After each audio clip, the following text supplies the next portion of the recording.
her later years of teaching and overlooked for her abilities as teaching because to evolve into the technology-driven age, which we all live now, is hard.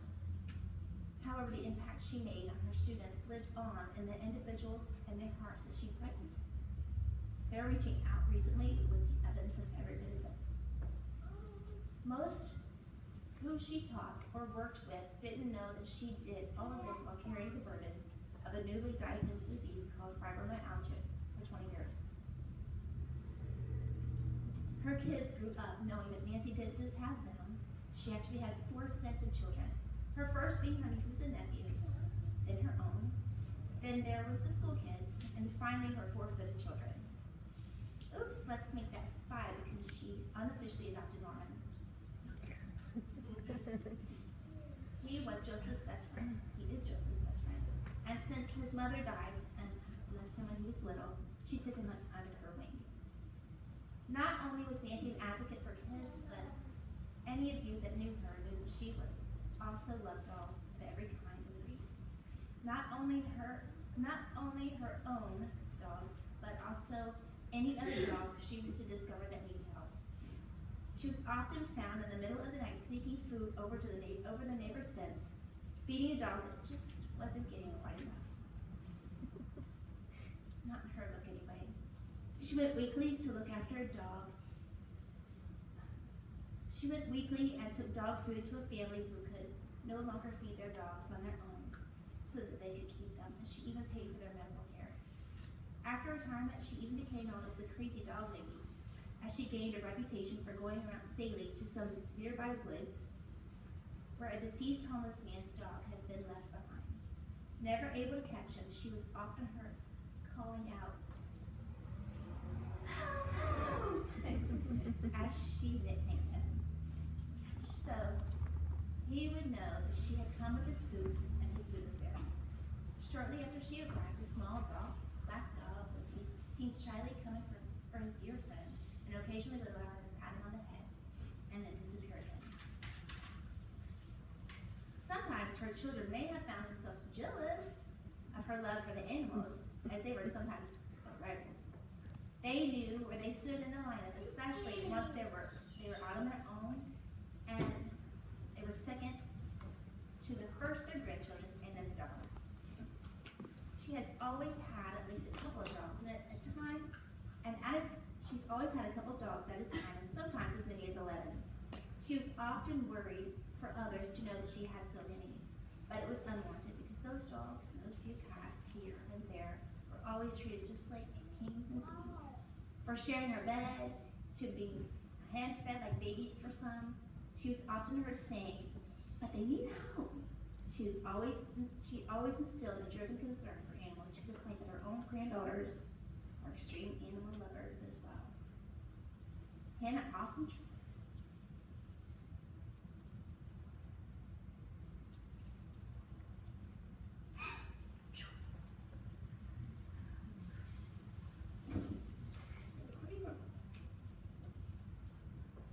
Hannah often tries to bring strays, and always with the same excuse that her Nana had.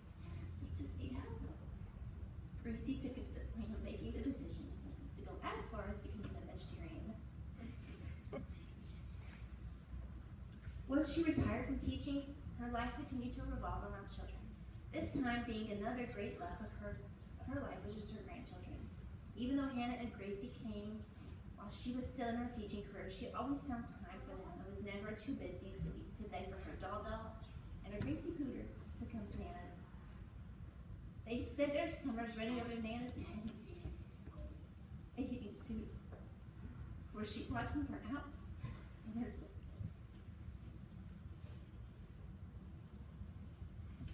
And always told everyone, they just kept them home. Because even though neither one of them knew how to swim, she and Joseph didn't know how to swim. They only kept them for the grandkids. And the girls always came home having made some sort of brownies or painting a picture, and was always sung to. Told those same old stories of her first kids, prayed with, and taught about the love of Jesus. The love of Jesus that he has for them and what he expects from us. They loved going over to her house so much that it was sometimes used on the girls as a discipline for behavior, that if they didn't behave, they couldn't go to dance. But she would often get them out of the punishment because she wouldn't return. They would guilt trip back on Faith and Chris, saying this was punishing her, not to have them come over.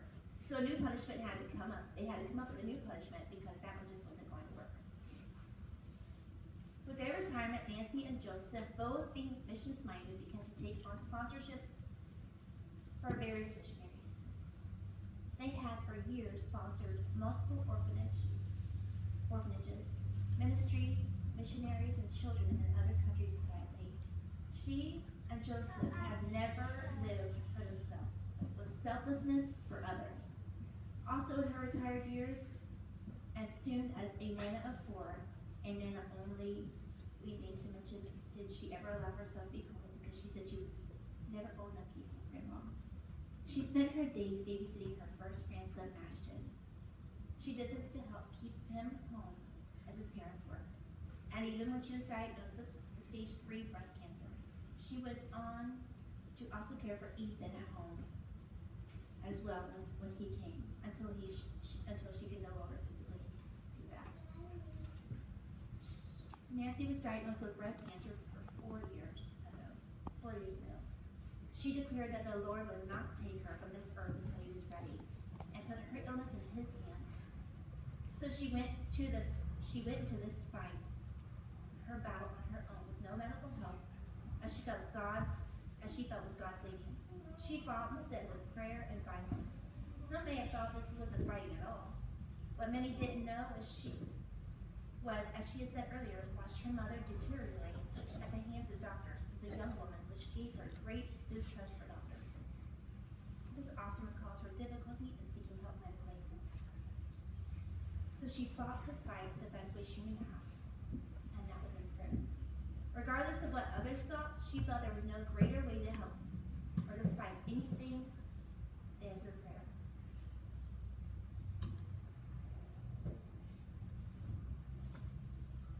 Regardless of what others thought, she felt there was no greater way to fight anything than through prayer, which is something she always instilled and practiced her entire life.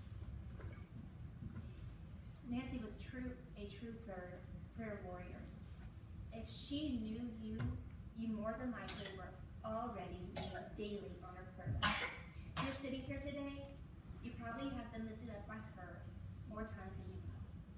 Many times her children would receive calls of, "Are you okay? I just felt impressed to pray for you." Sometimes those prayers may have been taken for granted, but nevertheless they were faithfully and enduringly given.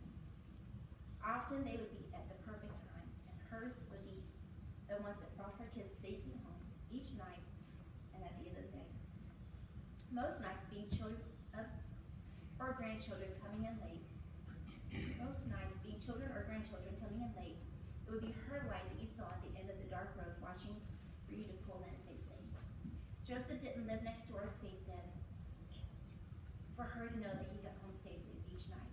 But she did still ask that he would just call her on the way home to assure that his day was done and that Jesus had kept him as she had prayed. These things may have been taken for granted,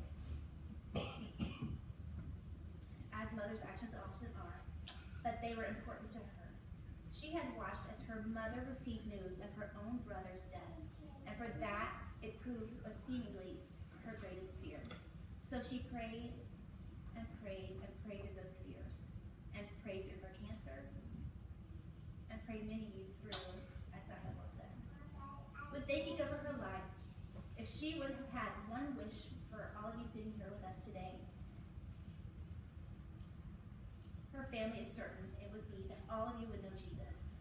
It was in him she lived, and she moved, and she had her being. It was he who caused her. It was he who has come to her help. And the biggest thing has always prayed for,